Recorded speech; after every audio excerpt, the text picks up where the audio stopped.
کل کے دن جائے کیا کرنا، کتنے بدعتیں ہیں ان سے بات کرتے ہوئے ان کو لاجواب کر کو آنا، تمہیں لاجواب ہو کو نہیں آنا۔ اس واسطے آپ کو پورے اہم ترین ان کے اٹھائے گئے سوالات، شیطانیت جتنی بھی ہیں ان کے، وہ تمام چیزیں بتا رہا ہوں۔ دیکھو ہمارے اندر عمومی مساجد میں فجر کے بعد ایک فاتحہ، عصر کے بعد ایک فاتحہ۔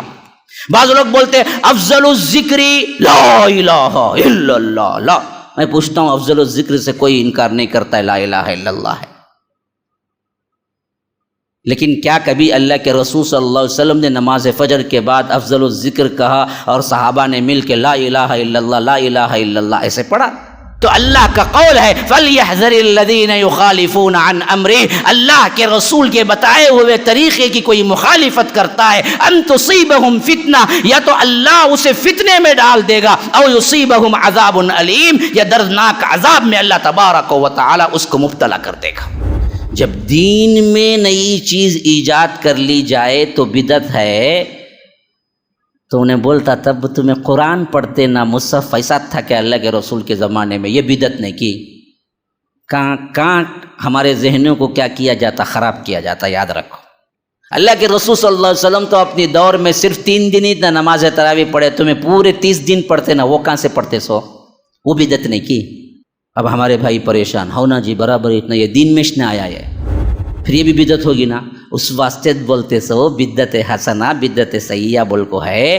اچھی بدعت سب کر سکتے ہیں جی، چادراں چڑھا سکتے ہیں، درگاہوں کو جا سکتے ہیں، بوندیلے کو کھا سکتے ہیں، وہاں زبان دال کو چاٹ سکتے ہیں، یہ سب اچھے چیزاں جی، برے نہیں کرنا بولے سو۔ صحیح کیا یہ بات؟ کیا بھائی صحیح غلط؟ صحیح غلط کیسے جی غلط؟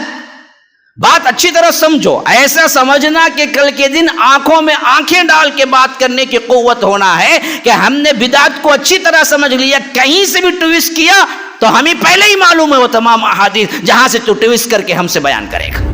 خانقاہی دین چاہتے ہو، پوری زندگی غاروں میں گزار لو لیکن رب کی نظر میں قبول نہیں۔ دہریت چاہتے ہو، جو چاہے کرو، پوری انسانیت کا بیڑا اٹھا لو لیکن قبول نہیں۔ صوفیت کا دین چاہتے ہو، جتنی چاہے تپسیائیں کرو، جتنا چاہے مالے ڈال کر کے تسبیحات کرو، رب کے پاس قابل قبول نہیں۔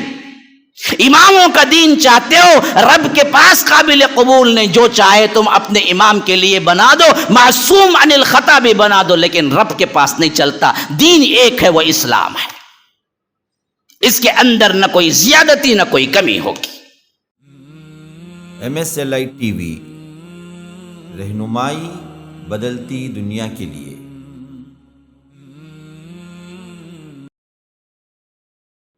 ان الحمد للہ نحمده ونستعینه ونستغفره ونؤمن به ونتوکل علیہ ونعوذ باللہ من شرور انفسنا ومن سیئات اعمالنا، من يهده الله فلا مضل له ومن يضلل فلا هادي له،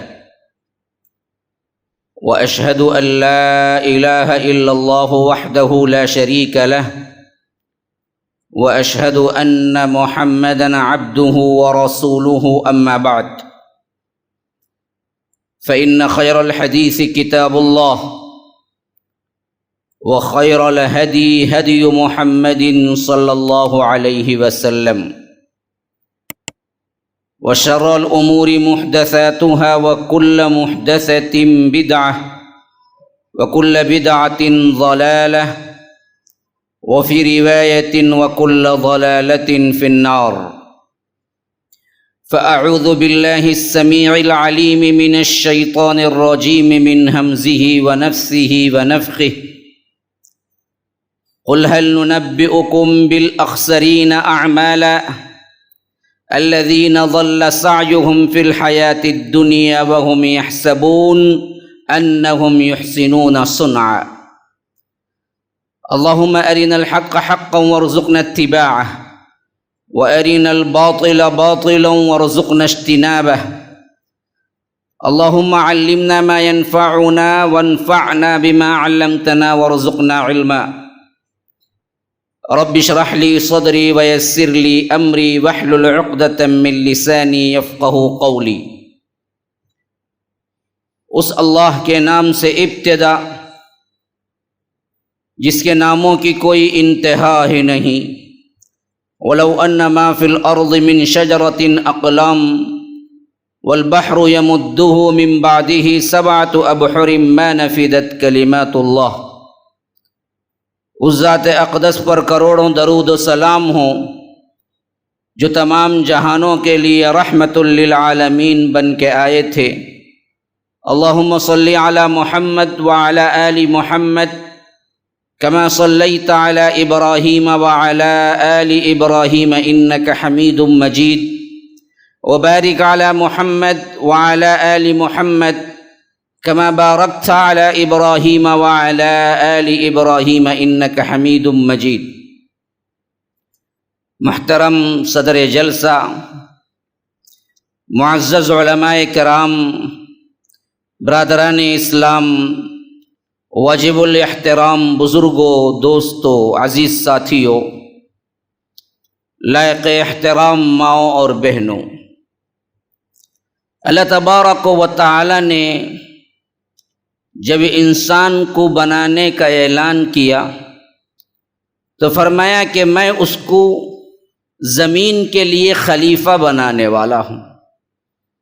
فرمایا وَإِذْ قَالَ رَبُّكَ لِلْمَلَائِكَةِ إِنِّي جَاعِلٌ فِي الْأَرْضِ خَلِيفَةً، لیکن جب بنا چکا تو رب نے فرمایا کہ وَيَا آدَمُ اسْكُنْ أَنْتَ وَزَوْجُكَ الْجَنَّةَ، اے آدم اور ان کی بیوی حوا تم دونوں جنت میں رہو، لیکن فرمایا کہ دیکھو فلا تقربا هذه الشجرة، اس درخت کے قریب نہ جانا، فتکونا من الظالمین، ورنہ تم ظالموں میں شمار ہو جاؤ گے۔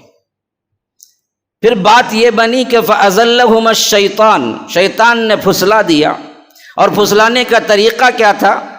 سورہ اعراف میں فرمایا کہ وَقَاسَمَهُمَا إِنِّي لَكُمَا لَمِنَ النَّاصِحِينَ، وہ قسمیں کھا کے کہنے لگا کہ دیکھو میں تمہارا خیر خواہ ہوں، بدخواہ نہیں ہوں، دشمن نہیں ہوں۔ اللہ نے جو روکا ہے اس کو اگر تم چکلو گے، کھا لو گے، تمہارے لیے بڑے فائدے ہیں۔ ایک فائدہ تو یہ ہے کہ ہمیشگی کی زندگی پالو گے، ہمیشہ رہو گے۔ ہاں الا ان تکونا ملکین او تکونا من الخالدین، یا تو تم ہمیشہ زندگی رہو گے، تمہیں موت نہیں آئے گی، اور یا نہیں تو تم فرشتہ بن جاؤ گے۔ اور قسمیں کھا کے کہنے لگا کہ میں دراصل تمہارا خیر خواہ ہوں۔ تو اس کے یوں سمجھیے کہ باتوں میں ہمارے ماں باپ حضرت آدم اور حوا نے اس درخت کے پھل کو چکھ لیا تو رب نے فرمایا کہ ذاق الشجرہ بدت لہما سوآتہما وطفقا یخصفان علیہما من ورق الجنہ، اللہ تبارک و تعالی نے جو لباس دیا تھا وہ لباس اتر گیا۔ اب اللہ تبارک و تعالی نے فرمایا کہ وناداہما ربہما الم انہکما عن تلکما الشجرہ واقل لکما ان الشیطان لکما عدو مبین۔ اللہ نے فرمایا کہ آدم اور حوا سے میں نے تمہیں پہلے ہی نہیں منع کیا تھا، بتایا نہیں تھا کہ یہ شیطان تمہارا کھلا ہوا دشمن ہے؟ تو ان دونوں نے ہاتھ اٹھا دیا کہ قالا ربنا ظلمنا انفسنا، اے ہمارے رب ہم نے اپنے نفسوں پہ ظلم کیا۔ اس واقعے کے بعد رب کہتا ہے کہ ہم نے زمین میں انہیں اتار دیا، قلنا اہبطوا منہا جمیعا، میں نے کہا کہ تم سب کے سب نیچے اتر جاؤ۔ کون ہے جمیعاً میں؟ آدم اور حوا بھی ہیں، شیطان بھی ہے، اسی واسطے جمع کا صیغہ لایا۔ اور فرمایا کہ اب اصول زندگی کیا ہوگا؟ اصول زندگی یہ ہوگا کہ فَإِمَّا يَأْتِيَنَّكُم مِّنِّي هُدًى فَمَن تَبِعَ هُدَايَ فَلَا خَوْفٌ عَلَيْهِمْ وَلَا هُمْ يَحْزَنُونَ۔ اب ہماری طرف سے تمہارے لیے ہدایتیں آتی رہیں گی۔ فَإِمَّا يَأْتِيَنَّكُم مِّنِّي هُدًى، ہدایت کی تمام چیزیں میری طرف سے آتی رہیں گی۔ فَمَن تَبِعَ هُدَايَ، جو کوئی ان ہدایتوں کی پیروی کرے گا، فلا خوف علیہم ولا هم یحزنون، اس کے لیے نہ کوئی خوف کا موقع ہوگا، اس کے لیے رنج کا موقع۔ یہاں تو کیا ہے بقرہ میں لا خوف علیہم ولا هم یحزنون فرمایا، یہی واقعہ سورہ طٰہٰ میں ریپیٹ ہوا تو وہاں فرمایا کہ فَإِمَّا يَأْتِيَنَّكُم مِّنِّي هُدًى فَمَن تَبِعَ هُدَايَ فَلَا يَضِلُّ وَلَا يَشْقَىٰ، وہ بدبخت بھی نہیں ہوگا، وہ گمراہ بھی نہیں ہوگا۔ چار باتوں کی ضمانت۔ یہ چار باتیں میری ٹاپک سے بہت ہی ریلیٹڈ ہیں۔ آپ یہ نہ سوچیں کہ مول صاحب دراصل بھول گئے شاید ٹاپک، انہوں تو کیا ہے بدعات اور اس کے نقصانات پر دی گئی، شاید کنوینر نے بھی کیا کیا، میرا اعلان نہیں کیا، بھول گئے شاید، لیکن جہاں تک مجھے پہنچی تھی بات، میرا عنوان تھا بدعات اور اس کے نقصانات۔ اب جن لوگوں کے ذہن میں یہ ٹاپک تھی کہ میں اس پہ بولوں گا اور میں قصہ آدم اور حوا کو لے کے بیٹھا ہوں، تو شاید بعض لوگوں کو اچنبھا ہو، عجیب لگے کہ یہ کیا ہے بات، کہ ہم نے تو ٹاپک کچھ اور دی تھی، مضمون تو کچھ اور ادا ہو رہا ہے۔ نہیں، میں اپنے ٹاپک پہ بالکل برابر آ رہا ہوں۔ ہاں، میں نے تمہید باندھی ہے کہ اس ٹاپک کو سننے کے لیے ذہناً تیار ہیں یا نہیں ہیں۔ ذہناً تیار ہیں تو پھر تو کیا ہے، انشاءاللہ سنانے کے لیے سحر تک بھی بیٹھے تو کوئی مسئلہ نہیں۔ ہاں، یہ اور بات ہے کہ چٹھیاں آئیں گی، کھانا وغیرہ پکا ہوا ہے، اور آپ بھی جیسے کیا ہیں ایک ایک گھڑی گن رہے ہوں گے، کب ختم ہو، کب جائیں، کب نماز پڑھے، کب کھائیں، کب واپس ہوں، کیونکہ ہمارے مجلسوں کا یہی حال ہے دین کا۔ ہمیں تو پریشانی ہوتی ہے، وہی دنیاوی محفلیں کیسے ٹائم جاتا پتہ ہی نہیں چلتا ہے، لیکن دین کی محفلوں میں پہلے تو بندہ فین دیکھتا ہے، ستون دیکھتا ہے، دیوار دیکھتا ہے، پھر اس کے بعد بیٹھتا ہے۔ یہ تمام چیزیں اس کے لیے سیٹ ہیں تو پھر الحمدللہ۔ اور اس میں بھی بعض لوگ ایسے سوتے ہیں، پھر اس کے بعد پوچھتے ہیں مول صاحب اب وضو کر کے نماز پڑھنا نہیں، ایسے نماز پڑھ لیا جا۔ خطبے میں آتا انہیں سننے کے لیے نہیں، سونے کے لیے۔ پھر اس کے بعد پوچھتا ہمارے پاس سوالات کہ ہم کیا کریں۔ اگر تو سنا ہوتا تو یہ مسئلہ ہی نہیں پیش آتا۔ آپ بھی تقریباً کہیں 2-3 مرتبہ تو اعلانات ہو گئے قریب آ جائیں، سکون سے بیٹھیں، لیکن بعض لوگ ہوتے ہیں مول صاحب آپ کا کام بولنا ہے، ہمارا کام نہیں سننا ہے، ہم کبھی نہیں سنتے۔ کتنے نوجوان ہیں جو ابھی بھی کیا ہے ٹیکا سہارا لیے ہوئے بیٹھے ہیں، 1-2 گھنٹہ بغیر سہارے کے بیٹھ جائیں تو کیا ہوگا؟ جو انسان دنیا کے لیے جو کچھ کہے سب کچھ کرنے کو تیار ہے، دین کے لیے 1-2 گھنٹے وہ تیار ہو کے پورے اٹینشن میں بیٹھے تو کیا ہو جائے گا اس کو؟ لیکن نہیں، ہم اس معاملے میں بڑے سست ہیں۔ ہماری تعلیم اٹھا لیجئے، ہمارا ایٹیٹیوڈ اٹھا لیجئے، ہمارا سلوک اٹھا لیجئے، دین و دنیا میں کوئی میچ ہی نہیں ہوتا۔ اس کے لیے جو زندگی ہے وہ الگ ہی ہے، اور دین کے معاملے میں جو زندگی ہے وہ سب سے پیچھے رہ جانے والے ہیں، دنیا کے معاملے میں ہم سب سے آگے رہ جانے والے ہیں۔ جن لوگوں کو واقعتاً تحقیق کی ضرورت ہے وہ لے لیں، میں ان پہ اعتراض نہیں کر رہا ہوں، لیکن جن کو ضرورت نہیں ہے وہ تو کم از کم قریب آ کے بیٹھے نا جی۔ یہ تو کیا ہے، وہ مجلس ہے جس میں فرشتے اپنے پروں کو پھیلا دیتے ہیں، اور فرشتوں کو کیوں تکلیف دینا کہ کہاں کہاں پھیلاتے پھریں گے، ایک وہاں بیٹھا ہوا ہے، ایک یہاں بیٹھا ہوا ہے، سب مجلس میں اکٹھے ہو کے بیٹھیں گے تو اللہ تبارک و تعالیٰ کے فرشتے پروں سے ڈھانپ لیتے ہیں، اللہ کی سکینت نازل ہوتی ہے، وَنَزَلَتْهُمُ السَّكِينَةُ، اللہ تبارک و تعالیٰ سکینت نازل کرتا ہے، وَغَشِيَتْهُمُ الرَّحْمَةُ، اللہ کی رحمت ڈھانپ لیتی ہے انہیں۔ تو یہ محفل ہے بہت ہی قیمتی محفل، اس کے لیے تمنائیں ہونی چاہیے کہ اللہ تبارک و تعالیٰ ایسی محفلیں ہمیں عطا کرے، لیکن ہمارے اندر اس کا کوئی جوش و خروش دکھتا نہیں ہے۔ بہرکیف اگر آپ سننے کے موڈ میں ہیں تو میں آپ کو سنا دوں، ورنہ تو پھر اللہ اللہ خیر صلی اللہ آپ بھی جائیے، مجھے بھی بہت کام ہے۔ سننے کے موڈ میں ہیں؟ ہاں، تو کب تک؟ سحری تک؟ چلو بھائی ماشاءاللہ، شیخ پکڑ کے رکھ لینا بعد میں بھی، نماز کے بعد بھی کیا ہے دروازہ بند کر کے یہیں بٹھا دیں، تہجد پڑھتے رہو۔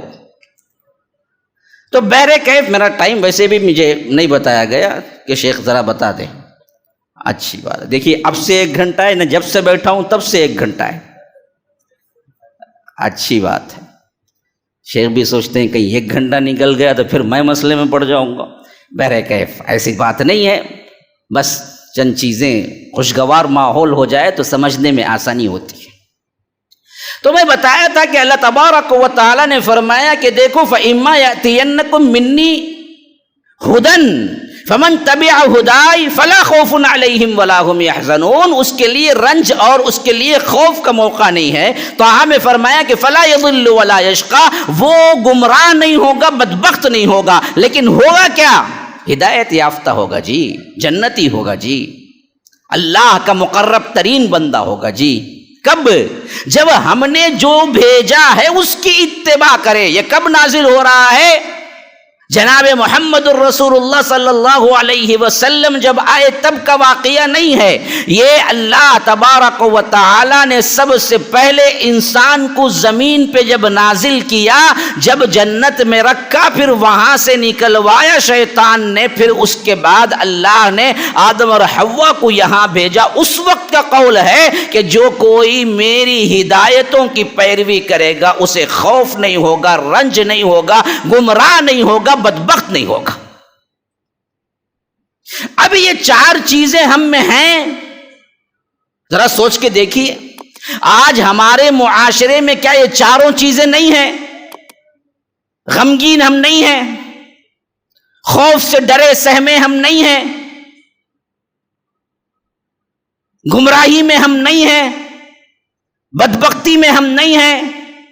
یہ 4 کنڈیشن جو اللہ رب العالمین نے اعلان کیا کہ اترتے وقت ہی حضرت آدم علیہ السلام کے لیے کہ اب میری ہدایتوں کی جو بھی پیروی کرے گا یہ 4 نہیں ہوں گے، لیکن یہ 4 میں ہم مبتلا ہیں. پھر تو ہم نے ہدایتوں کی پیروی نہیں کی، ورنہ رب کا قول تو کبھی جھوٹا نہیں. ومن اصدق من اللہ حدیثا، اللہ سے زیادہ سچ بولنے والا کون ہو سکتا ہے؟ اللہ کے ساتھ کذب اور اللہ کے ساتھ جھوٹی بات ہونے کی ہم دراصل حاشیے دماغ میں بھی نہیں لا سکتے ہیں. اللہ نے تو اپنا قول سچ کر دکھایا، سچا ہے. ہم اس کی اتباع، ان ہدایتوں کی اتباع کرنے میں مخلص نہیں ہیں. ایرے غیرے نتو خیرے سب کی باتیں ہم نے دین بنا لی، تو پھر رب العالمین نے وہ 4 شرائط ہم سے اٹھا لیا. آج پورا مسلمان تھر تھر کانپ رہا ہے، کیا ہوگا پتہ نہیں. یہ گورنمنٹ ہے، ہاں 14 میں آئی، پتہ نہیں اگلا الیکشن بھی جیت گیا تو کیا ہوگا. ہمارے وجود کے لیے بھی ہم پریشان ہیں کہ جگہ ملے گی یا نہیں ہندوستان میں. اسی لیے میں ہمیشہ کہا کرتا ہوں کہ اگر ہم ابھی بھی سوچ بچار سے کام نہ لیں گے تو یاد رکھیے ہماری داستان تک بھی نہ ہوگی داستانوں میں. اندلس آپ کے لیے بہت بڑا نمونہ ہے، جہاں پر 800 سال سے زیادہ مسلمانوں کی حکومت تھی، لیکن وہاں پر مسجدیں آج کلب اور شراب خانے اور استبل کی جگہیں بنا دی گئی ہیں. یہاں پر بھی تقریباً 800-900 سال مغلوں نے حکومت کی ہے. غم نہیں ہے ہمیں. ہر آدمی کو پوچھو کیا تو پریشان ہے یا خوشحال ہے، بولے گا پریشان ہو. معاش کی پریشانی، معاشی لحاظ سے اللہ تعالیٰ نے اسے استحکام دیا ہے، دولت دی ہے تو گھر کی پریشانی. گھر اچھا ملا ہے تو بیوی کی پریشانی، بیوی اچھی ملی ہے تو اولاد کی پریشانی، اولاد اچھی ملی ہے تو پھر کیا ہے، اپنے معاملات لوگوں کے ساتھ رہنے والوں کی پریشانی کہ انہوں نے جادو کر دیا، انہوں نے فلاں کر دیا، ان سے ایسے ہو گیا. غم تو ہر گھر کا حصہ ہے. آج غم بھی ہے، خوف بھی ہے، بدبختی بھی ہے، اور اسی طرح بالکل ہم گمراہی کے دہانے پر بھی ہیں. میرے بھائیوں سوچو یہ کیوں ہوا؟ اللہ تبارک و تعالیٰ کا ایک وعدہ تھا، اگر ہم اس وعدے پر پورے اترتے تو یہ 4 چیزیں اس کے لیے نہیں تھی، لیکن ہم نے اس وعدے پہ پورا نہیں اترے. وہ تھا خالص دین کی پیروی کر لینا کہ فَإِمَّا يَأْتِيَنَّكُم مِّنِّي هُدًى فَمَن تَبِعَ هُدَايَ، جو نازل ہوا اس کی پیروی کر لو، بس مسئلہ ختم. اس سے زیادہ نہ سوچو. ہاں اتبعوا ما انزل الیکم من ربکم ولا تتبعوا من دونه اولیاء. دیکھو اللہ تبارک و تعالی نے جو کچھ نازل کیا ہے اس کی اتباع کرو، اس کے علاوہ کسی ولی کی اتباع نہ کرو۔ عجیب لگتا ہے نا، ولیوں کے لیے آج ہمارے عقائد بدلے۔ جب یہ آیت اترتی اس وقت کوئی ولی کا تصور تو نہیں تھا، بتوں کا تھا، لیکن اللہ نے لفظ ولی لا کے ثابت کر دیا کہ یہ رب العالمین کا کلام ہے، قیامت تک کے بگڑے ہوئے انسانوں کے لیے ہدایت ہے۔ لفظ یہ ایسا لایا کہ اس وقت بھی فٹ ہو گیا، آج بھی فٹ ہو گیا۔ ولیوں کی پوجا پاٹ میں، بدعت و خرافات میں، ان کے لیے عرس اور ان کے لیے چادریں چڑھانے میں، ان کے لیے بدعات اور ان کے لیے عود بتی لے جانے میں تمہاری کوئی بھلائی نہیں ہے۔ خالص اللہ نے جو نازل کیا ہے اسی کی اتباع کرو۔ یہی تھا سب سے پہلا آرڈر جو انسان اس دنیا میں آیا، اور اسی کی تبلیغ اور اسی کی اللہ رب العالمین نے بقا کے لیے کروڑوں انبیاء کرام کو اس کے بعد بھیجا۔ یہ نسل انسانی چلتی رہی، جب بھی بگاڑ آیا اللہ تبارک و تعالی نے کسی پیغمبر کو بھیجا اصلاح کرنے کے لیے۔ اس میں سب سے پہلی اصلاح شرک، اور اس کے بعد اصلاح خالص دین، الا للہ الدین الخالص، دین خالص میں کسی کو شریک نہ کرو، دین سارا کا سارا اللہ تبارک و تعالی کا ہے۔ یہاں تک کہ آتے آتے آتے آتے نبی آخر الزمان جناب محمد الرسول اللہ صلی اللہ علیہ وسلم کو مبعوث فرمایا، اور ان کی زندگی مبارکہ کا وہ پورا تسلسل دیکھتے جائیں، جو نبوت 1 سے لے کر 23 تک چلتی ہے، مکی زندگی کے 13 سال، مدنی زندگی کے 10 سال، اور مدنی زندگی میں خاص طور پر اسلامی مملکت کا اسٹیبلیشن ہونے کے بعد آپ دیکھتے جائیں ایک ایک حرکت جو کہ اللہ کے رسول صلی اللہ علیہ وسلم کے ہمارے لیے نمونہ، اسوہ اور سنت قرار دیا گیا، کس طرح آگے بڑھی، یہاں تک کہ حجۃ الوداع پیش آیا۔ 10 ہجری ذی الحج کا مہینہ، حج کے ایام، عرفے کا دن، جمعہ کا دن، اللہ کے رسول صلی اللہ علیہ وسلم اونٹنی پہ سوار، یہ سب سے بڑا گفٹ اور سب سے بہترین آیت نازل ہو گئی سورہ مائدہ کی 3، فرمایا کہ الیوم اکملت لکم دینکم واتممت علیکم نعمتی ورضیت لکم الاسلام دینا۔ الیوم فرمایا کہ آج میں نے اکملت لکم دینکم، تمہارے دین کو مکمل کر دیا، واتممت علیکم، اور میں نے تم پر تمام کر دی، کیا؟ نعمتی، میری نعمت کو، ورضیت لکم، اور میں تم سے راضی ہو گیا، الاسلام دینا، اسلام کو دین، یعنی دین کا مطلب کیا ہے؟ قانون کی حیثیت سے میں نے قبول کیا۔ اب اس شریعت میں نہ ایک سر مو انحراف ہو سکتا ہے، نہ کوئی زیادتی ہو سکتی ہے، نہ کمی۔ ہم نے اس دین کو مکمل کر دیا، اور یہ دین میری سب سے بڑی نعمت تھی، میں نے اپنی نعمت تم پہ تمام کر دی۔ اب اس کے بعد شمع برابر کوئی زیادتی قبول نہیں کی جائے گی، کوئی کمی قبول نہیں کی جائے گی۔ تمام شریعتیں منسوخ، شریعت موسوی ہیں منسوخ، اس سے پہلے کے شرائع ہیں سب منسوخ۔ کل جعلنا شرعتا ومنہاجا، ہر ایک امت کے لیے ایک ایک شریعت تھی، سب منسوخ۔ فرما دیا کہ اب قیامت تک ایک ہی شریعت ہے، ان الدین عند اللہ الاسلام، اللہ نے دین اسلام کو پسند کیا۔ ومن یبتغی غیر الاسلام دینا فلن یقبل منہ، اگر اسلام کو چھوڑ کر تم کسی اور دین کا تلاش کرتے ہو، پوری زندگی سجدے میں سر رکھ کے گزار لو، ہم قبول کرنے والے نہیں، ہمارے پاس نہیں چلے گا۔ خانقاہی دین چاہتے ہو، پوری زندگی غاروں میں گزار لو، لیکن رب کی نظر میں قبول نہیں۔ دہریت چاہتے ہو، جو چاہے کرو، پوری انسانیت کا بیڑا اٹھا لو، لیکن قبول نہیں۔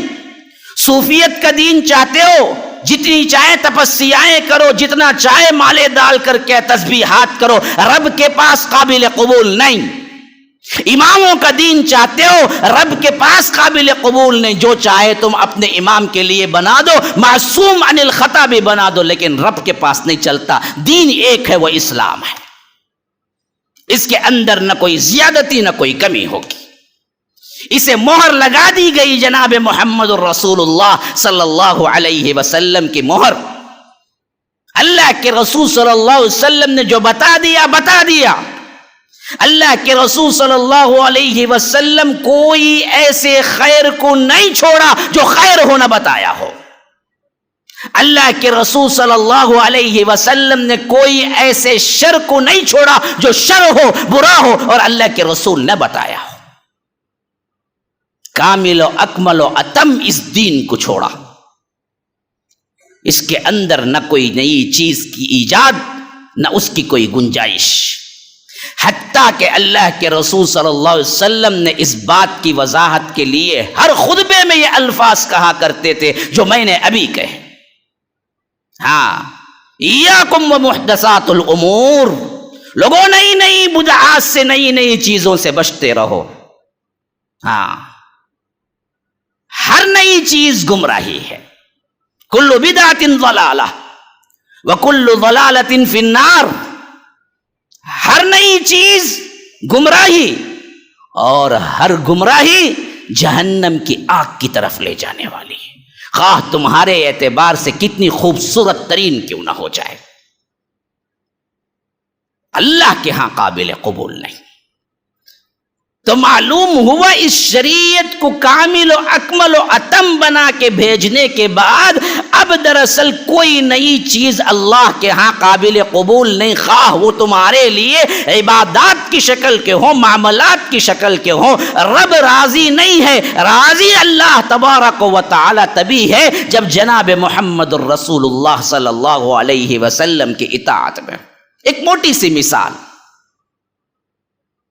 نماز فجر 2 رکعت، ظہر 4 رکعت، عصر 4 رکعت، مغرب 3، عشاء 4۔ اب کوئی بندہ کہتا ہے عجیب بات ہے جی، صبح میں تکلیف ہے ہم کو اٹھنے میں نیند سے، اور کبھی کبھی ٹھنڈ کے موسم میں اور پریشانی، پھر میں اٹھوں، تیاری کروں، وضو کروں، پھر میں آؤں اتنی دور سے مسجد کے لیے، لیکن حکم ہے صرف 2 رکعت۔ نہیں جی، یہ تو میری سمجھ میں نہیں آ رہا ہے۔ میں ایسا کرتا ہوں کہ نماز فجر کو میں 4 رکعت پڑھتا ہوں۔ اتنی مشقت کے بعد نیند چھوڑا میں نے، ٹھنڈ میں اٹھ کے آیا، فاصلہ طے کیا، ویسے ظہر بالکل شام، یا یوں سمجھیے کہ روشن دن کے وقت انسان سب باہر ہی ہوتے ہیں، ان میں پڑھنے میں کوئی تکلیف نہیں ہے۔ جب اس میں 4 ہے تو فجر میں بھی 4 کیوں نہیں؟ وہ آ کے کہے اور 4 نماز پڑھ لے، 4 رکعت، قبول ہوگی؟ کیوں جی، کیا غلطی کی اس نے؟ اچھا ہی تو کیا۔ ہاں، جو 2 فاتحہ زائد پڑھے، 2 قیام زائد کیے، 2 رکوع زائد کیے، 4 سجدے زائد کیے، تسبیحات زائد کیے، سب کچھ زائد ہی تو کیا، اور کیا بھی سب نیکی کے کام۔ کون سی برائی کی؟ کون سا تھیٹر کو گیا؟ کون سا گانا گایا؟ کون سا غلط کام کیا؟ لیکن آپ سب نے بلا کسی سوچے سمجھے فوری کہا کہ نہیں قبول۔ کیوں؟ اللہ کے رسول صلی اللہ علیہ وسلم نے نہیں بتایا۔ اسلام میں فجر کی 2 ہی رکعت ہیں۔ جب اس معاملے میں آپ کے ذہن کھلے ہوئے ہیں کہ جو بتایا گیا صرف وہی دین ہے، تو پھر کیوں نہیں یہ سمجھتے کہ تمام دنیاوی معاملات ہوں یا اخروی معاملات ہوں یا زندگی کا کوئی بھی لمحہ ہو، اس تمام میں بھی یہی اصول ہے کہ آپ کو وہی کرنا چاہیے جو رب نے بتا دیا، اس کے علاوہ کوئی چیز آپ کے لیے زیبا نہیں ہے، خواہ وہ اچھا ہی کیوں نہ ہو۔ نماز فجر ہوئی، الفاتحہ۔ کون بھائی بولا؟ بھائی کیا بھائی غلطی کرے انہوں؟ 3 سورے زائد پڑھتے بھائی، غلطی کی؟ میں پوچھتا ہوں، نماز فجر کو 2 رکعت سے 4 رکعت بنا کے کیا غلطی کی؟ تب آپ نے نہیں کہا نا اس کو؟ ہاں، یہ اصول یہاں پر بھی رکھو. ہمارے اندر عمومی مساجد میں فجر کے بعد ایک فاتحہ، عصر کے بعد ایک فاتحہ. بعض لوگ بولتے ہیں افضل الذکر لا الہ الا اللہ. لا، میں پوچھتا ہوں افضل الذکر سے کوئی انکار نہیں کرتا ہے لا الہ الا اللہ ہے، لیکن کیا کبھی اللہ کے رسول صلی اللہ علیہ وسلم نے نماز فجر کے بعد افضل الذکر کہا اور صحابہ نے مل کے لا الہ الا اللہ لا الہ الا اللہ ایسے پڑھا؟ جب نہیں پڑھا تو آپ کیوں؟ ارے کیا بھائی کرتے ہیں، ذکر کرتے ہیں نا بھائی، کیا غلطی کرتی ہیں ہمیں؟ تو نماز فجر 2 رکعت کی جگہ 4 رکعت پڑھنے والا بھی تو کوئی غلطی نہیں کیا نا. پھر وہاں آپ نے کہا کہ غلط ہوئی تو یہاں بھی غلط ہے، باوجود اچھی چیز ہے. ہاں، اور اسی طرح ہمارے اندر عید میلاد النبی، ہم کو پتا ہے 2 ہی عیدیں ہیں، لیکن اب ہمارے اندر جیسے جیسے دنیا میں ترقی بڑھتی ہے نا، ویسے ویسے بدعت میں بھی ترقی بڑھتی ہے ہماری. پہلے اتنا غلغلہ نہیں تھا، جب جو آج ہو رہا ہے عید میلاد النبی، کیا ڈانس، کیا باجے ہیں، کیا کیا ڈی جے ہیں اور کیا کیا نت نئے کام ہیں. ارے بھائی یہ میلاد النبی انہیں گستاخ جی نے وہابی دستا جی نے کیا جی ہے خوشی منانے میں؟ اللہ کے رسول صلی اللہ علیہ وسلم اس دنیا میں تشریف لائے تو خوشی منانے میں کیا حرج ہے؟ ہاں ہو جی، برابر اتنا بولتا ہے. سوال یہ ہے کہ خوشی منانے میں کوئی حرج ہے یا نہیں ہے، یہ دوسری بات ہے، لیکن ایسی خوشی اللہ کے رسول نے اپنے دور میں صحابہ نے منایا ہے. دین تو مکمل ہو گیا. اگر میلاد النبی دین کا حصہ نہیں تو کرتے کیوں ہو؟ کیونکہ کوئی بھی شامل ہوتا ہے تو ثواب سمجھ کے شامل ہوتا ہے، ثواب دین ہے.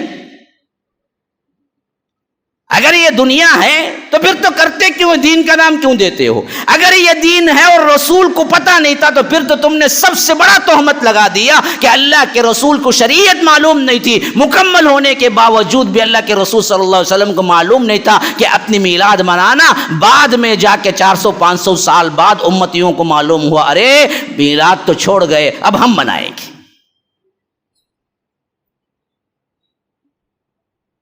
کیسے گستاخانہ کلمات ہیں. آپ اس وقت کے تمام بدعات کو اکٹھا کر کے دیکھو اس اصول میں کہ جس میں ہم نے دیکھا کہ یہ اچھی ہی ہے، نیک نیتی، لیکن یہ تھی اللہ کے رسول صلی اللہ علیہ وسلم کی طرف سے نہیں تو پھر رک جاؤ. ما آتاکم الرسول فخذوہ وما نہاکم عنہ فانتہوا واتقوا اللہ ان اللہ شدید العقاب.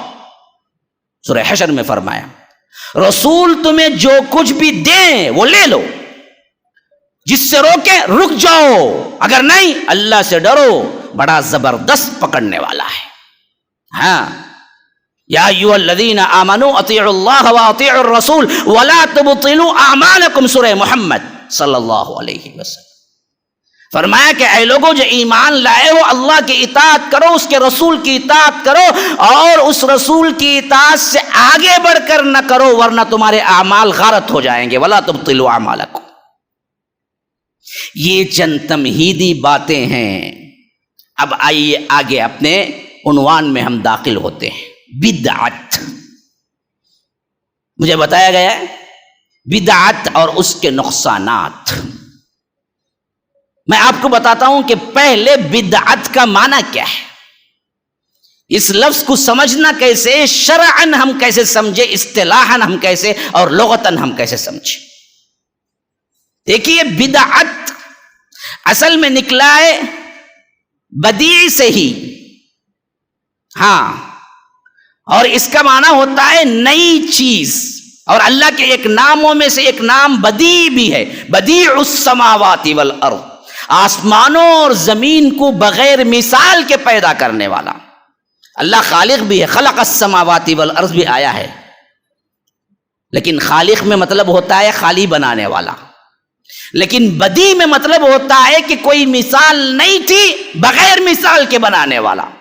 یہ دنیا، یہ چاند، یہ سورج، یہ زمین، یہ آسمان، یہ تارے، یہ گیلیکسی سسٹم، یہ سولار سسٹم، یہ ملکی ویز، یہ جو کچھ بھی آج ہمیں سائنس سے معلوم ہو رہا ہے، اللہ نے کوئی اور کائنات کو دیکھا، آئیڈیا آیا، نعوذ باللہ، ارے یہاں تو ایسے چل رہا، ایسے ہم بھی بنا سکتے ہیں نا، اس طرح دیکھ کے نہیں بنایا، بلکہ بغیر کوئی مثال کے اس کائنات کو پیدا کیا۔ تو رب نے فرمایا کہ میں بدیع ہوں، بغیر مثال کے پیدا کرنے والا۔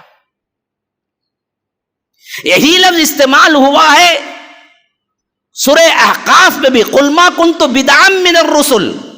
دیکھو یہ رسول جو تمہارے پاس آئے ہیں یہ کوئی نئے نہیں ہیں، رسولوں کا سلسلہ حضرت آدم حضرت نوح سے ہم نے شروع کیا، اور ویسے ہی سلسلے میں جناب محمد الرسول اللہ صلی اللہ علیہ وسلم بھی آئے ہیں۔ تو اے بدبختو مشرکین مکہ، تم یہ محسوس نہ کرو کہ اللہ کے رسول جھوٹے ہیں، بلکہ اللہ کے رسول بھی انہی رسولوں کے ساتھ آنے والے سلسلے کی کڑی ہیں۔ تو فرمایا کہ قل ما کنت بدعا من الرسل، کہ اللہ کے رسول صلی اللہ علیہ وسلم کوئی نئے رسول نہیں ہیں۔ تو ان دو باتوں سے بات اور واضح ہو گئی کہ کوئی نئی چیز جس کی کوئی مثال نہ ہو۔ ہاں، کیا مطلب بدعت کا؟ نیند اچھی آ رہی کی نہیں نا؟ کچھ سمجھنے کے لیے بیٹھے ہوئے ہیں نا؟ ہیں؟ اب ذرا اپنے ذہنوں کو کھول کے سمجھ لو، بدعت کا معنی کیا ہوا؟ ان دو آیتوں کے ذریعے سے دو اہم ترین باتیں میں آپ کو بتا رہا ہوں۔ ایک تو یہ کہ نئی چیز ہو اس کے اندر، ہاں، دوسرا کیا ہو؟ اس سے پہلے اس کی مثال نہ ہو۔ نئی چیز ہو اور کیا ہو؟ ذرا کھولو بے آواز، کیا بھی نہیں، ہضم ہوگا تو پھر کھا لیے جا، ہے نا، کھانا تو موجود ہے نا ماشاءاللہ۔ ذرا آواز سے بات کرے تو کیا ہوگا؟ ذرا بھوک زیادہ لگیں گی، اچھا کھا لے گو جائیں گے، کھانا گنا کم پڑیں گا۔ ذرا آواز اتنی کھولے تو کیسے سمجھیں گے بات کو؟ ہاں، اور میں وہ بھی نہیں ہوں پوچھتے پوچھتے آگے بڑھتے رہے۔ ہاں، جب تک آپ نہیں بولتے میں بھی یہ سوال کرتا رہوں گا، پھر بدلا کے جب جواب دیں گے تو پھر آگے بڑھوں۔ بدعت میں دو چیزیں سب سے اہم ہیں، ایک نیا پن، ایک کیا ہو؟ ہاں، جس کی مثال نہ ہو، ایگزامپل نہ ہو۔ سمجھے؟ نہیں سمجھے؟ کل آ کے سمجھ لیتے، سو کے اٹھ کے آ کے۔ بدعت کے اندر لغوی اعتبار سے ہی، ڈکشنری میننگ میں ہی کیا کیا باتیں آتی ہیں؟ ایک نیا پن ہو اس کے اندر، دوسرا کیا ہے؟ ہاں اب بھائی ذرا اب کھلے۔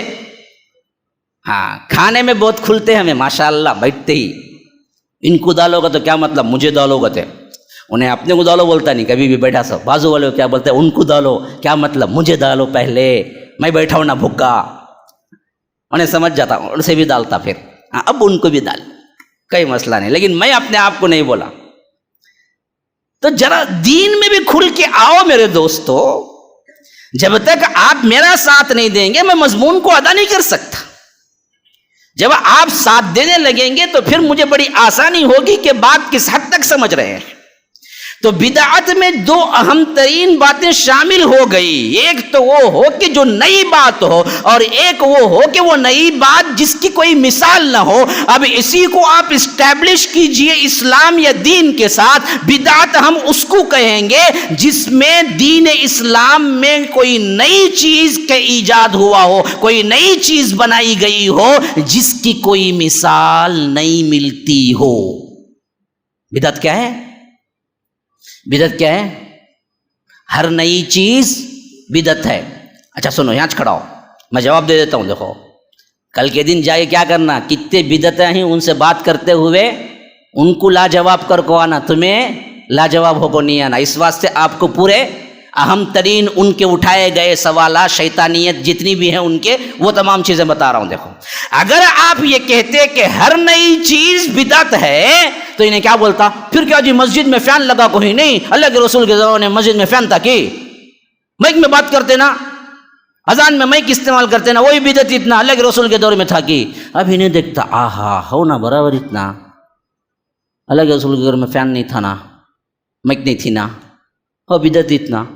اس کے واسطے بولتے ہیں سو بدت میں دو قسمہ ہی، ایک بدت حسنہ، ایک بدت سیئہ۔ اچھی بدت سب کر سکتے، بری بدت نہیں کرنا۔ برابر بولا ہوا تو بہت بڑی بات بولا بول کے انہیں کیا کرتا، مڈی ہلالے کو آ جاتا۔ حالانکہ انہیں کیا کیا یہاں پر بہت بڑا ٹویسٹ کیا، ہم کو بات سمجھ نہیں آئی تو ہم مان کے آ گئے۔ اسی واسطے سب سے پہلی چیز میں نے بتایا کہ دین میں نئی چیز بولے اللہ کے رسول صلی اللہ علیہ وسلم، ہر نئی چیز نہیں بولے۔ کہاں بولے بھائی؟ بولے بھائی بالکل بخاری کی حدیث، اما عائشہ رضی اللہ عنہا راوی ہیں کہ من احدث فی امرنا ھذا، دنیا میں نئی چیز بدعت ہوتی نہیں جی۔ پہلے یاد رکھو، فین دنیاوی ایک چیز بنانے کے اعتبار سے، فین لگاؤ، اے سی لگاؤ، مائک لگاؤ، کیمرہ لگاؤ، ویڈیو بناؤ اور آگے سے آگے اور آگے سے آگے جاؤ، یہ تمام چیزیں بدعت ہوتی نہیں۔ کیوں؟ اللہ کے رسول نے اس کو بدعت نہیں کہا، بدعت کہا کہ فی امرنا ھذا، کہ میرے دین میں کوئی نئی چیز نکالے۔ دنیا کے حساب سے کوئی مسئلہ ہی نہیں ہے۔ دنیا میں اس وقت کیا ضرورت تھی، اس دور کے لحاظ سے جتنا بھی کیا تھی ترقی تھی، اس حیثیت سے اللہ کے رسول صلی اللہ علیہ وسلم نے بھی استعمال کیا۔ جنگوں کے لحاظ سے گھوڑے نہیں استعمال ہوئے، اونٹ نہیں استعمال ہوئے، نیزے نہیں استعمال ہوئے۔ اللہ کے رسول صلی اللہ علیہ وسلم مدینہ منورہ کو پہنچے تو وہاں پر جو چیزیں ضرورت کی تھی اس حیثیت سے مساجد نہیں بنائے گئے۔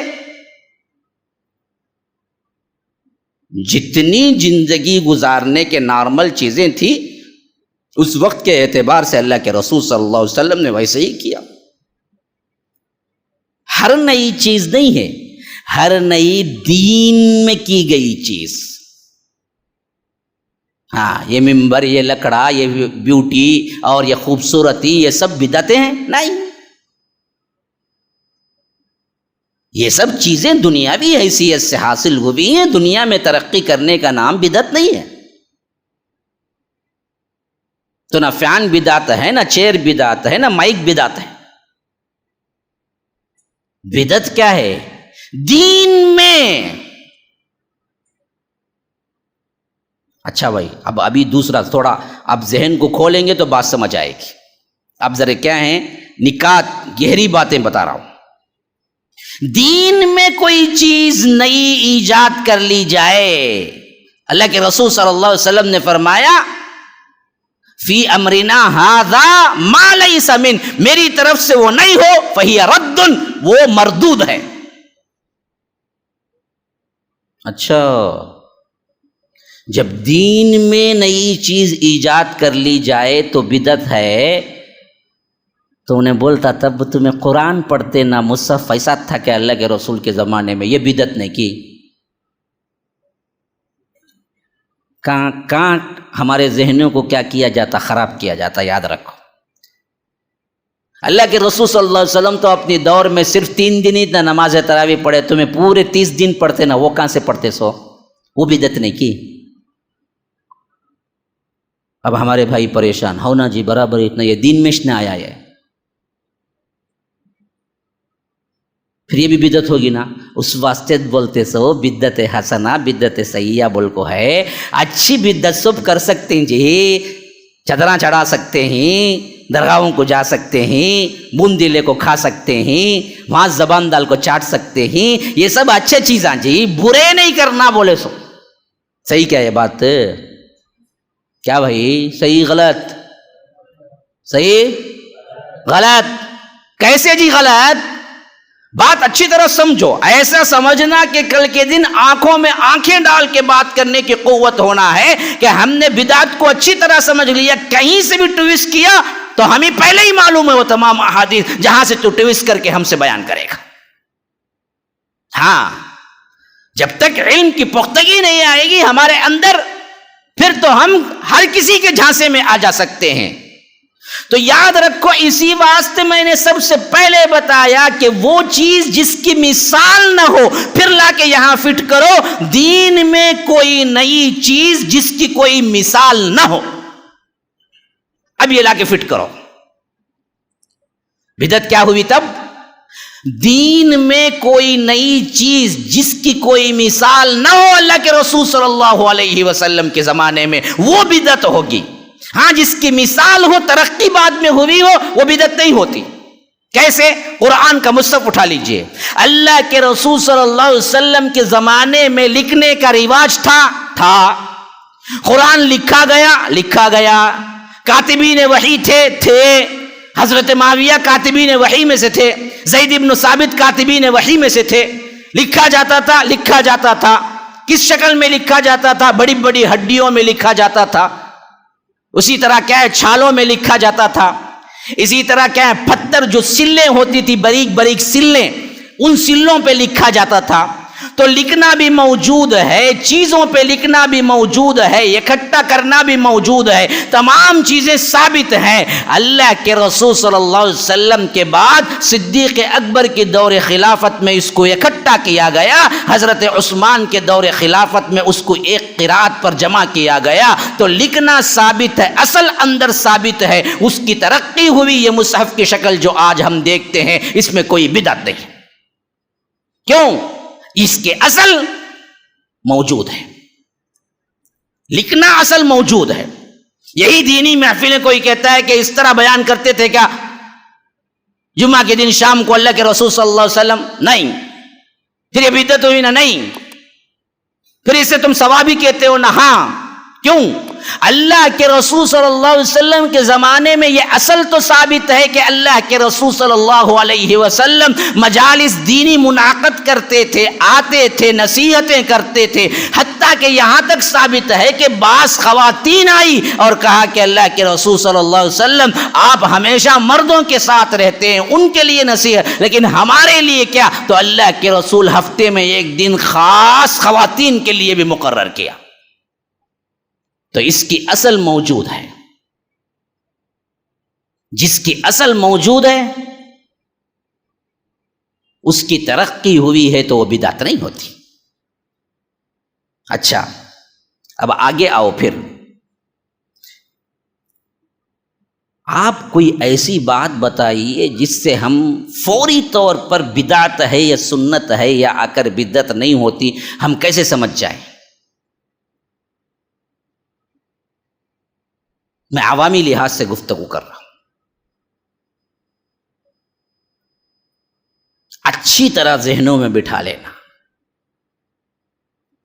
ہر وہ کام جو دین کی حیثیت سے اللہ کے رسول صلی اللہ علیہ وسلم اپنی زندگی مبارکہ میں کر سکتے تھے اور نہیں کیا، وہ بدعت ہے۔ اچھی طرح سمجھ لیں، آسان بالکل سمجھنے کے لیے کیا ہے؟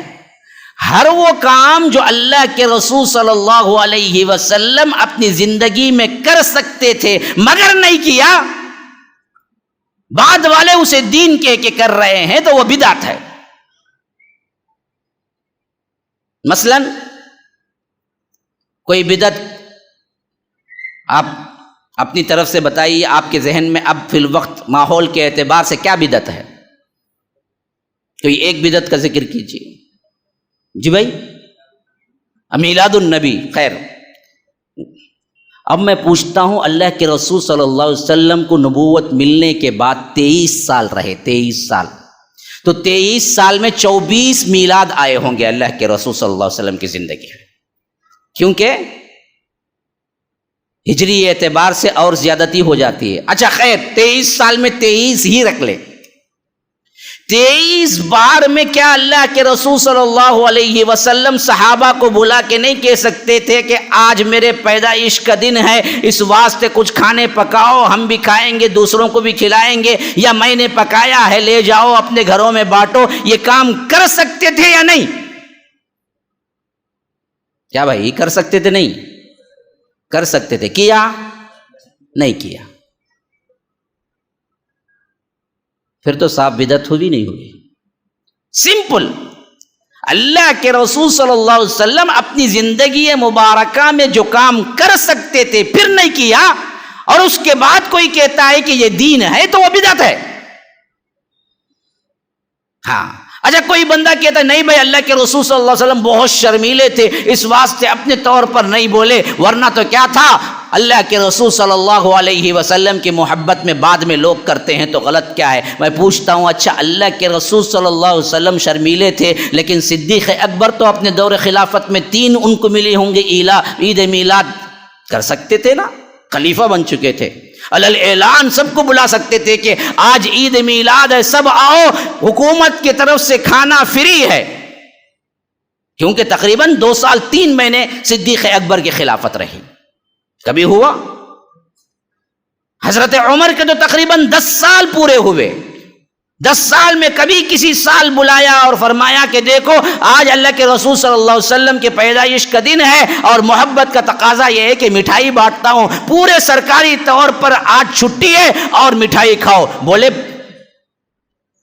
حضرت عثمان تو 12 سال رہے تقریباً، حضرت علی 4.5 سال رہے، حضرت معاویہ تو 20 سال رہے، لیکن کوئی عید میلاد نہیں ہوئی۔ اللہ کے رسول صلی اللہ علیہ وسلم نے جو چیز نہیں کی، صحابہ نے جو چیز نہیں کی، پھر وہ کیسے آپ کے لیے سنت بن جائے گا؟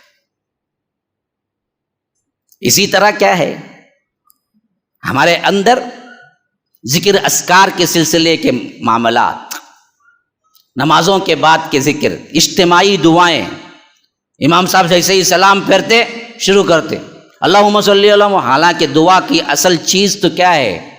اللہ کی حمد سے شروع کی جائے۔ میں بہت افسوس کرتا ہوں ان علماء کو، خاص کر جو علماء سو ہیں جو نام کے ہیں، اللہ تعالیٰ حفاظت کرے، ان کو اتنا بھی پتہ نہیں کہ دعا کی شروعات اللہم سے نہیں ہوتی، دعا کی شروعات الحمدللہ سے ہوتی۔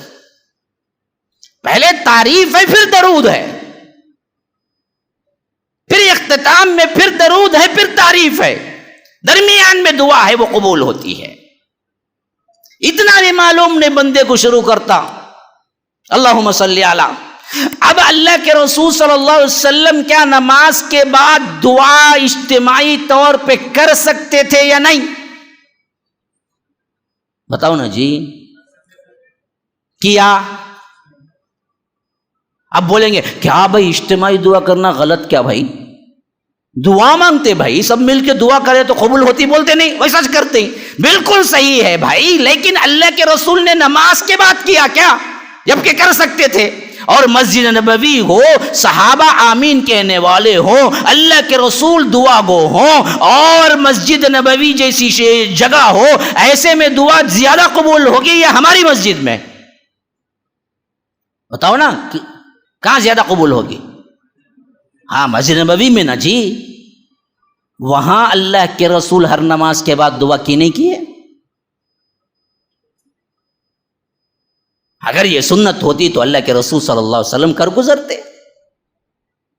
یاد رکھو اس ایک ڈیفینیشن سے جس میں اللہ کے رسول صلی اللہ علیہ وسلم جو کام کر سکتے ہو نہ کیے ہو، آگے چل کر کسی نے اسے ایجاد کیا، خواہ وہ نماز جیسی عبادت کیوں نہ ہو، روزہ جیسی عبادت کیوں نہ ہو، سب کی سب بدعات میں شمار ہوں گے، اور اس میں کوئی تفریق نہیں ہوگی اچھی ہے یا بری۔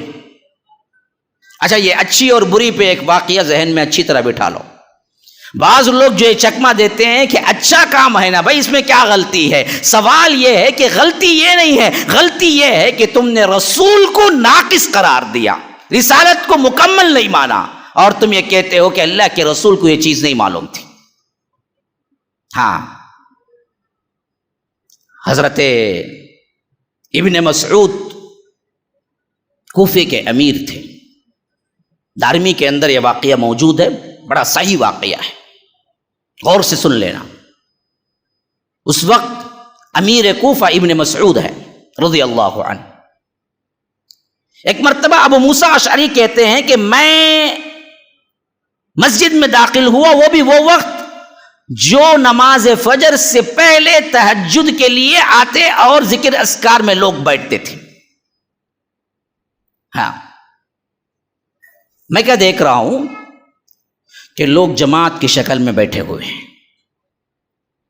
اور کھجور کے جو بیج ہیں ایک آدمی اپنی طرف رکھا ہوا ہے، اور ان میں سے ایک مرتبہ کہتا ہے ایک بینج اٹھا کے لوگوں کہو لا الہ الا اللہ، تو سب مل کے کہتے لا الہ الا اللہ لا الہ، پھر وہ اٹھا کے رکھ دیتا. کہا کہ لوگوں کہو سبحان اللہ، وہ ایک اٹھا کے رکھ دیتا. اس طرح گنتی کے لیے کھجور کے بیج ادھر رکھے ہوئے گنتی کر رہا تھا، اور ایک آدمی سراؤنڈنگ میں لوگ بیٹھے ہوئے تھے، وہ آدمی کہتا کہ لوگوں کہو لا الہ الا اللہ، تو وہ لا الہ الا اللہ کہتے، سبحان اللہ تو سبحان اللہ، الحمدللہ الحمدللہ، اللہ اکبر اللہ اکبر. ابو موسیٰ اشعری کہتے ہیں کہ میں جیسے ہی مسجد میں داخل ہوا یہ کام دیکھ کے پریشان ہو گیا کہ یہ لوگ کرتے کیا ہیں، تو سیدھے میں نکلا ابن مسعود کے گھر کی طرف تاکہ میں ان کو بلا کے لے آ کے بتاؤں کہ یہ کام کیا ہو رہا ہے. جب میں گھر کے قریب پہنچا تو دیکھا کہ اور بھی ان کے اسٹوڈنٹس طلبہ سب کے سب لائن بنا کے بیٹھے ہوئے.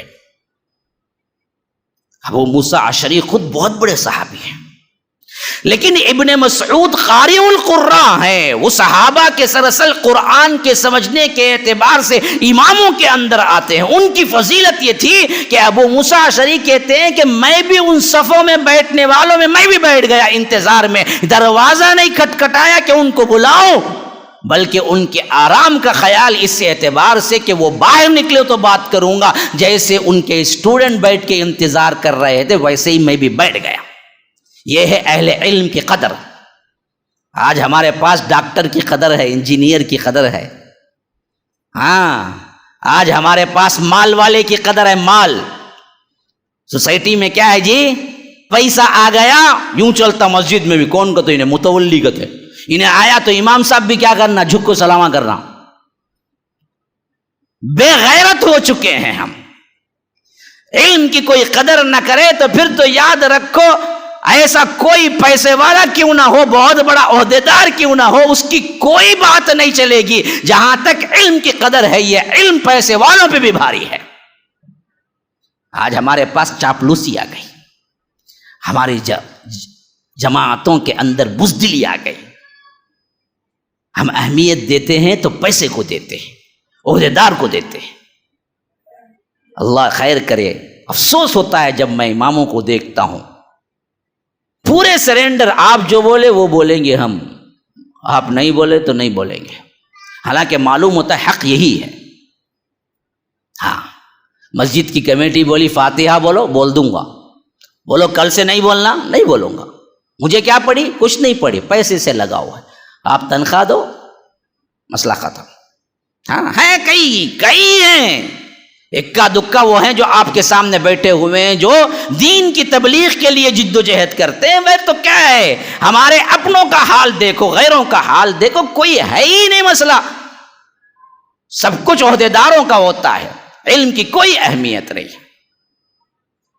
یہاں علم کی قدر دیکھو. ابن مسعود کے دروازے کو کھٹکھٹائے بغیر انتظار میں ابو موسیٰ اشعری جیسی شخصیت بیٹھے ہوئے ہیں.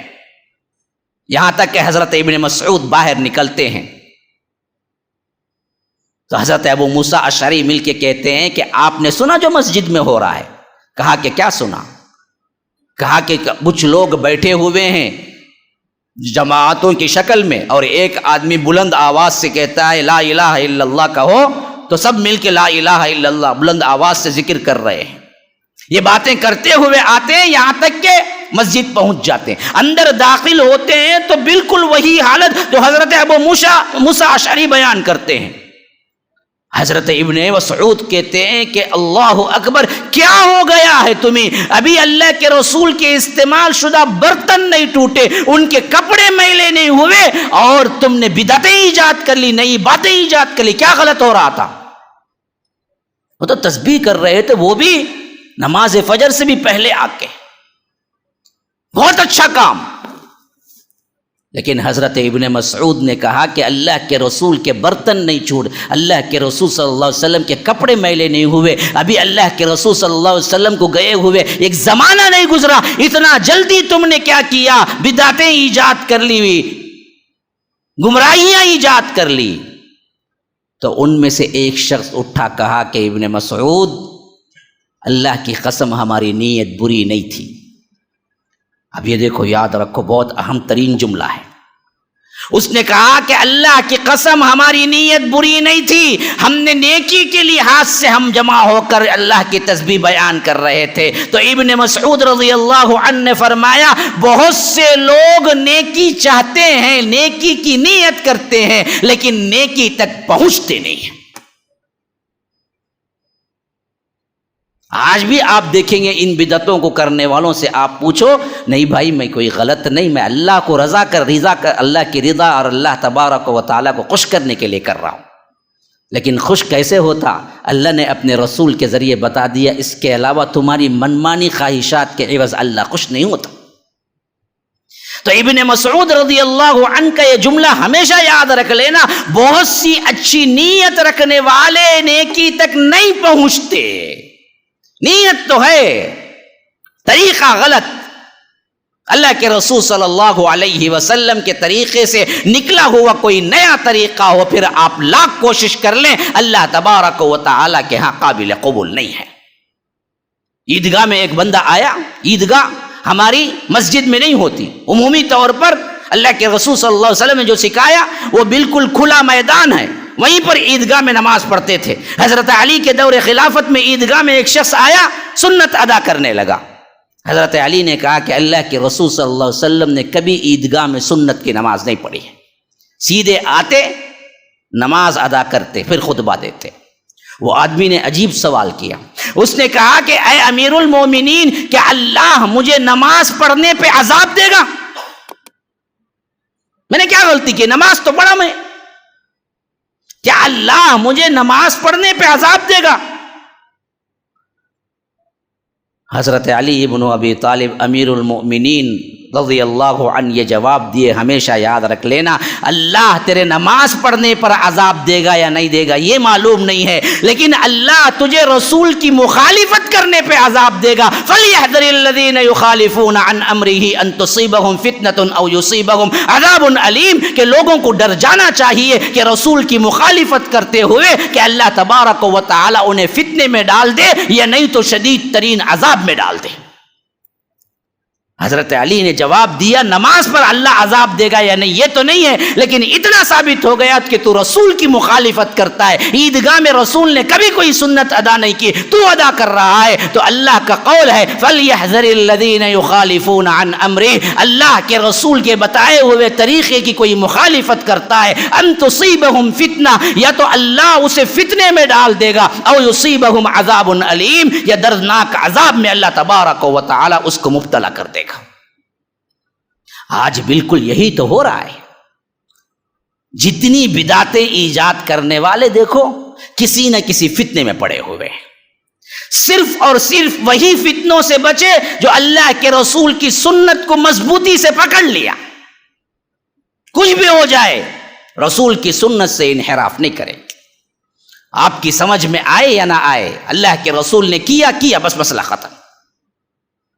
اس کے علاوہ آپ کو کیا کچھ دکھائی جائے کہ دیکھو اس سے یہ ہوتا ہے وہ ہوتا ہے یہ ہوتا ہے، نہیں، تمام بدعتیں، بدعت حسنہ کی کوئی تقسیم نہیں، بدعت سیئہ کی الگ کوئی تقسیم نہیں، اچھی بدعت بری بدعت بنا لی گئی ہے، اس کا کوئی ثبوت نہیں ہے۔ ایک بات کہ شاید لوگ اٹھتے بیٹھتے نظر آ رہا ہے کہ میرا وقت ختم ہو چکا ہے، پریشانی شروع ہو چکی ہے، تو آخری بات میں بتا کے بات کو ختم کرتا ہوں۔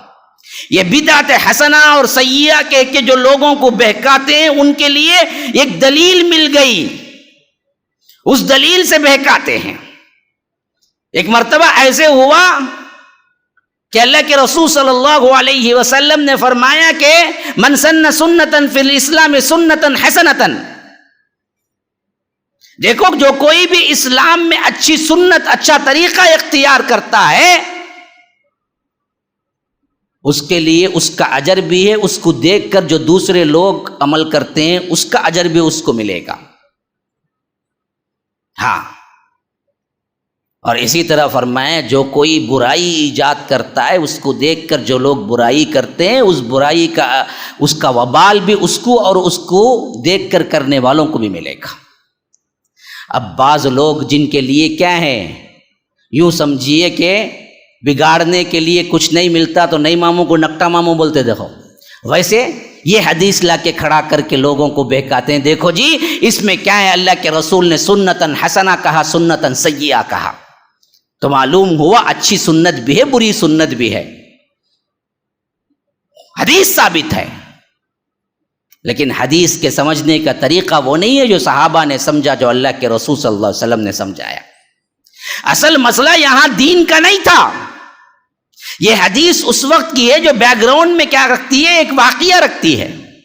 واقعہ کیا تھا, ایک مرتبہ اللہ کے رسول صلی اللہ علیہ وسلم مسجد نبوی کے لیے آ رہے تھے, تو راستے میں دیکھا کہ ایک قافلہ اترا ہے جو بہت غریب ہے. پہننے کے لیے صحیح کپڑا نہیں ہے, کھانے کے لیے صحیح کھانا نہیں ہے, ہر طرف سے فقیری ٹپک رہی ہے. اللہ کے رسول صلی اللہ علیہ وسلم کو ان کو دیکھ کے بڑا رحم آیا. نماز کے بعد اللہ کے رسول صلی اللہ علیہ وسلم نے انفاق پر ابھارا اور لوگوں سے کہا کہ لوگوں ان لوگوں کی مدد کرو. دیکھو اسلام میں یہ نہیں دیکھا کہ کون مسلمان ہے غیر مسلم ہے, مسلمان کی مدد نہیں, انسانیت کی مدد. وہ قافلہ کون سا تھا, کہاں سے آیا تھا, مسلم تھا, کوئی ذکر نہیں, لیکن تھا بہت غریب, بھوکا, ضرورت مند, حاجت مند. اللہ کے رسول صلی اللہ علیہ وسلم نے کہا کہ لوگوں اس کے لیے کچھ دو, خیرات دو. صحابہ کے پاس بھی کچھ نہیں تھا. ایک مرتبہ کہا گیا, دو مرتبہ کہا گیا, کوئی نہیں اٹھا. تیسرے مرتبہ میں ایک صحابی گئے گھر سے, ایک چھوٹی سی جو کچھ بھی پونجی ہو سکتی تھی ان کے گھر کی لے آ کے رکھ دیا. جب وہ صحابی لا کے رکھے تو دوسرے صحابی نے دیکھا, وہ گئے اس سے کچھ بڑی لا کے رکھا, تیسرے گئے وہ اس سے بڑی لا. اس طرح وہاں پر آ کے لوگ لا کے رکھتے گئے چیزیں, یہاں تک کہ کچھ ہی دیر میں کپڑوں کا انبار اور کھانے کا انبار کھڑا ہو گیا. تب اللہ کے رسول صلی اللہ علیہ وسلم نے فرمایا کہ من سن سنتاً فی الاسلام سنتاً حسنہ. دیکھو ایک بندہ جو سب سے پہلے انفاق کے لیے اٹھ کے گیا, جس کو دیکھ کر دوسرا گیا, تیسرا گیا, چوتھا گیا, پانچواں گیا, چھٹا گیا, یہاں تک کہ کپڑے اور کھانے کا انبار لگ گیا. تو جو سب سے پہلے گیا, جس کی دیکھا دیکھی دوسرے گئے, تو اس کو ان تمام کا ثواب ملے گا جو سب سے پہلے اٹھ کے گیا. یہ ہے اصل اس حدیث کا بیک گراؤنڈ. اس میں بدعت حسنہ اور سیئہ کا کوئی سوال ہی نہیں ہے. اس میں یہ ہے کہ نیکی میں سبقت کرنا اتنا اچھا ہے کہ آپ کو دیکھ کے اگر کوئی دوسرا اس نیکی میں سبقت کرتا ہے تو آپ نے جو کیا وہ بھی محفوظ, اور دوسرے جو کرتے ہیں وہ تمام کے تمام آپ کے لیے کیا ہے, ثواب جاریہ بن جاتا ہے, اس کا بھی ثواب آپ کو ملے گا. جیسے اب مثلاً کیا ہے, اعلان ہوا جمعہ میں, میں مثال کے طور پہ بتا رہا ہوں, مسجد کے لیے جگہ خریدی گئی ہے. میں نے ان سے وعدہ بھی کیا تھا کہ میں شام میں بھی اعلان کروں گا, یہ اعلان ہی سمجھ لیجئے. اب میں اعلان کر رہا ہوں کہ بھائی 35 لاکھ میں خریدی گئی ہے, 5 دیے ہیں, 30 لاکھ ادا کرو. میں نے کہا کہ 10,000 کون دیتے ہیں جی؟ سب تکے پی کے کائی کوائی کے مولوی صاحب نے اٹھائے سے توڑے 10,000 کتی نا, ہمیں 10 روپے بھی دیکھ کو دیکھ, جیب بھی اندر ہی ٹٹولتا ہونے, 10 روپے کی نوٹ کی نہیں, 5 روپے کی کائن کاستا ہی ملتی ہے, وہ ڈالیں گا. بعض لوگ کیا کرتے معلوم, چلتیش نہیں دیکھو گورنمنٹ میں وہ نوٹ ڈالتے لگا کو. انہوں کیا سمجھتے تھا, اللہ کے پاس تو چلتی نہیں گی, مودی گورنمنٹ میں نہیں چلی تو کیا ہوا. ہاں میں خود دیکھا ہوں, کیونکہ میں بھی کیا ہے جماعتی ورک میں اس زمانے سے ہوں, تقریباً 20 سال سے. ایسے لوگ بھی ہوتے. پرانے 500 روپے بینڈ تھے نا, ایک مرتبہ بعد میں دیکھا تو 500 روپے آپ ہی. انہیں سوچا رہا مودی کے پاس گورنمنٹ میں بینڈ نہیں, لیکن کیا ہے اللہ کے پاس چل جائیں گے, 500 روپے دال چل جائیں گے ہمیں بول کے, انہیں کیا کرا دال کو چلے گا. ایسا بھی ہوتا ہے. بہرکیف میں بتا رہا تھا, یہ اعلان ہوا اور ایک بندہ اٹھ کے کہا کہ ہاں جی میں دیتا ہوں 10,000. اب اس کا دیکھا دیکھی تیسرے کہا, دوسرے نے کہا, چوتھے نے کہا, پانچویں نے کہا. یہ ہے وہ بات جو اللہ کے رسول نے فرمائی ہے. اب جس ایک نے ہاتھ اٹھا کے کہا, جس کے دیکھنے پر دوسرے نے, تیسرے نے, چوتھے نے, پانچویں نے, چھٹے نے, ساتویں نے دیا, تو اللہ کے رسول نے فرمایا کہ ان سب کا ثواب بھی اسے ملے گا اور اس کا ثواب بھی ملے گا. یہ دراصل کیا ہے, نیکی میں سبقت کرنے والے کا انعام ہے. یہاں پر بدعت حسنہ اور بدعت سیئہ کا کوئی ڈیفینیشن نہیں دیا گیا. اصل تو یہ تھا. ہاں تو یہ تمام لب لباب، ایک اور دلیل بھی ہے میرے پاس لیکن وقت اجازت نہیں دیتا، 1 گھنٹہ جو کہے تھے وہ میرا پورا ہو چکا ہے، انشاءاللہ پھر کبھی موقع ملے تو بیان کروں گا۔ تو آپ کو یہ سمجھایا گیا ہے اس 1 گھنٹے کے بیان میں۔ سب سے پہلی چیز خلاصہ یاد رکھو میرے بھائیوں، دین میں بدعت سب سے بری چیز ہے اور گمراہی کی چیز ہے، اور یہ گمراہی جہنم کو لے جانے والی ہے۔ بدعت کی تعریف، دین میں کوئی ایسا نیا کام جس کی مثال نہ ہو، اور بدعت کو پہچاننے کا ظاہری نسخہ ہر وہ کام جو اللہ کے رسول صلی اللہ علیہ وسلم اپنی زندگی مبارکہ میں کر سکتے تھے نہیں کیے، وہ بدعت ہے۔ هذا وباللہ التوفیق، صلی اللہ وسلم علی نبینا محمد۔ اسأل اللہ لی ولکم ولسائر المسلمین من کل ذنب فاستغفروہ انہ هو الغفور الرحیم۔ والسلام علیکم ورحمۃ اللہ وبرکاتہ۔ MSLI TV، رہنمائی بدلتی دنیا کے لیے۔